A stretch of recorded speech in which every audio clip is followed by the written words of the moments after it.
I'd like to ask you real quick, sir, where do you stand? You said last week that this report about migrant families at the border getting payments was garbage. No, I didn't say that. Let's get it straight. You said everybody coming across the border gets $450,000. So the number was what you had a The problem number I was referring to. Okay. Now here's the thing. Sure. If in fact, because of the outrageous behavior of the last administration, you coming across the border, whether it was legal or illegal, and you lost your child, it's gone, you deserve some kind of compensation, no matter what the circumstance. What that will be, I have no idea. But you're okay with DOJ negotiating a settlement? I'm also proud that the House took a big step forward to pass my Build Back Better Act, which for the week of November 15th, they're going to be taken up. They went through the procedural mechanisms to ensure that occurs. Let me be clear. We will pass this in the House, and we'll pass it in the Senate. The Build Back Better Act will be a once-in-a-generation investment in our people, getting America back to work by reducing the cost of child care and elder care, getting millions of women back in the job who have to stay home because they cannot afford the child care or the health care for their parents, providing universal pre-K for every 3- and 4-year-old child in America, and increasing their academic achievement potential significantly,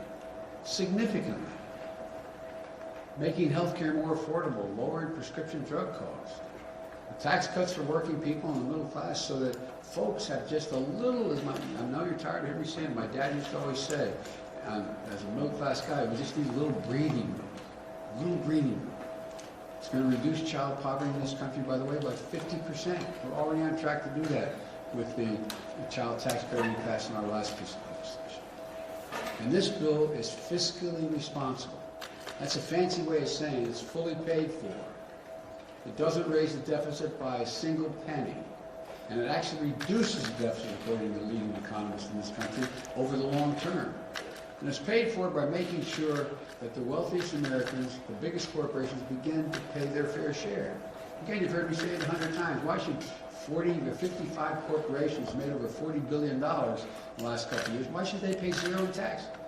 I said, I'm a capitalist, I'm not a socialist, but the bottom line is everybody should pay their fair share. Zero in taxes? Come on. And so, and keep my campaign commitment, it does not raise a single penny in tax for anyone making less than $400,000 a year. Say it again.